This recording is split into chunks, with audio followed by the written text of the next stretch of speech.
Hello everyone, this is Mr. Lewick, and today you are going to learn some shortcuts on your Chromebook to hopefully make things much easier. Some of them you may know, and hopefully you're going to learn a few others as well.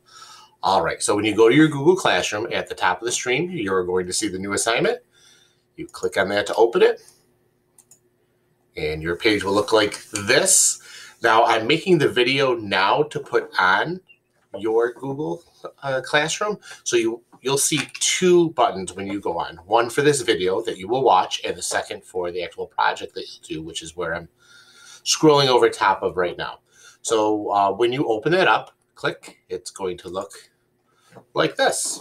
Here's your first page, the art of learning to use a Chromebook. So I'm going to go to the second slide. I can do that by either clicking on it over here on the left where my cursor is doing circles, or I can use the down arrow on my keyboard. So here we go. This shows you how to use the touchpad, all right, which I'm sure you've used a bunch, but there's a couple things that might make it easier for you to use.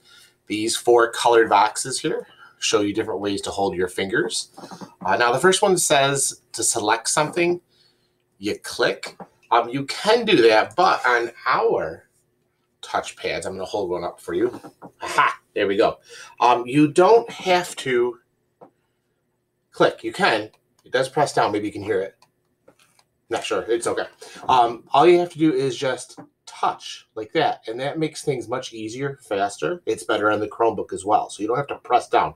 Just with the fingerprint part of your finger, just touch. I like to call it the butterfly touch, like that. And it also shows you how to scroll and how to right-click and how to swipe. Now, on each page on this project, there's also a small video with a student who has information to share with you, so you can watch that as well. When you click on it, it'll play. You can make it full screen, or you can watch it small screen. And if you do watch it full screen, just minimize it again so you can see the project behind you. All right, so let's go on to the second one. All right, so here's the directions here. Each slide will have a direction. I'm not going to read it all to you, but your job is to move them from one place to the other. And there's a video here that shows you. If you think you can do it without watching the video, that's fine. There's also directions here. Look for the yellow arrow, and it shows you a picture of what keys you will need. You'll need the arrow keys. Now, I want to tell you another little trick. When you move these objects, yes, they move when you press the arrow, like this. I'm going to select the monkey. You got to click on it first, and then with my arrow, it moves. You guys probably know this. It moves quite a bit each time I press the arrow. But if I press the shift key and then the arrow, it moves, but just a tiny bit. And that makes things easier if I'm trying to get something in an exact spot. So shift and then the arrow key moves just a tiny little bit. There's a big bit. All right, so second slide. That's practice moving the objects. So you'll select one and then use your arrow keys. You can also use just your mouse pad. I think most of you guys know that, but let me show you something that makes it easier on your mouse pad. So I'm going to try to hold it up again. All right. Now, on your mouse pad, or touchpad, if you click and hold with one finger, and then with your other pointer finger, you can move and the object will move. Now, the object's not moving on the screen with the Fox because I have two different computers here. My Chromebook's not controlling the computer you're looking at. So I click and hold with one finger, and then I drag, and I can race it around wherever I want it. And when I have the object where I want it to be, I let go, and it will be there. So try that out too. I want you to try it. It's going to take two fingers, one to click and hold, and the other one to move around the touchpad. When you have it where you want it, then you let go. So try that out, please. You can also make these bigger and smaller. See these corner boxes? When I scroll over it, it looks like a double arrow. If I click and hold and drag, oops, let me get just one of them. It makes it bigger and bigger and bigger. And to go back the other way, smaller, smaller, smaller, smaller, smaller. Now, if I click the side drag boxes, it changes the size, but it kind of smushes it. So I guess if you're looking for something silly, you can. But if you want it to look the same, use the corner ones, and that'll make it bigger like that. But if you use the one's on the edge. Look what happens. It smushes it, which I guess if you want it to look like that, that's okay. If I want to get it back, let's see. I'm going to try Control Z. Watch what happens. Control Z. Aha. It goes back to where it was. Shrink it. And I'm going to put it back. Okay. So the next slide, there's other things for you to do. That's copy and pasting. I would watch this video here, how to do that. If you're not sure, Control C and Control V, and there's directions here.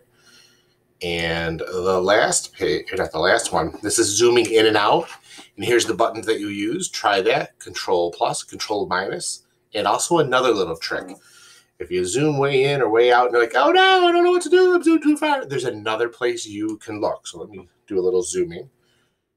There we go. Now look what popped up here. It's showing that I am zooming in or out. And there's a magnifying glass that says plus. If I click on that magnifying glass and click reset, it'll go right back to the way it was when I all started, which is helpful if things get a little crazy when you're zooming in and out. And here's the last page. You won't want to do this unless you're totally all done. It shows a shortcut to log off, to sign out, which is important. You want to make sure you sign out of your Chromebook every time you're using it.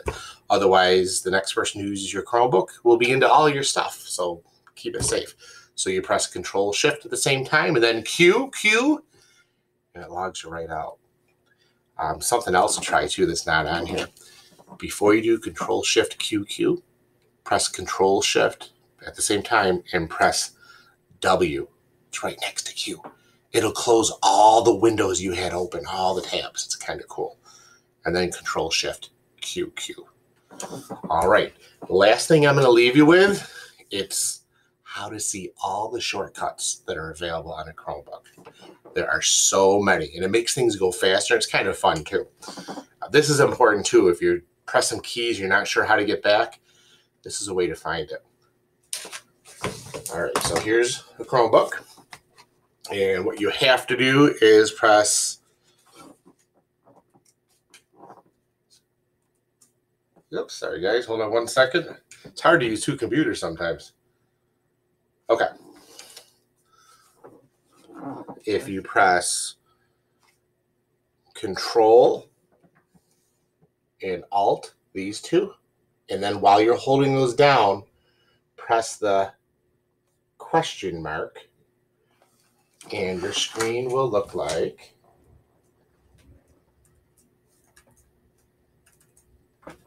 hold on 1 second. Okay, when you press Control Alt question mark, a window is going to pop up. I know it's kind of hard to see, but you'll see it on yours much better. And it shows you all the shortcuts, and you can even search for shortcuts as well. So that's something to try out today too. All right, that is it. Have some fun with that. Learn something new. Share with mom and dad. And if you have any questions, please remember on your Google Classroom, on your page over on the right-hand side, there's a place for private comments. You can type your questions to me there, and I will go back to you as soon as I can. And then that way, I'm the only one who sees your question, and my answer, you're the only one, and mom and dad. So it's a good thing. All right, that's it. Go get them. Have fun, and we'll see you soon.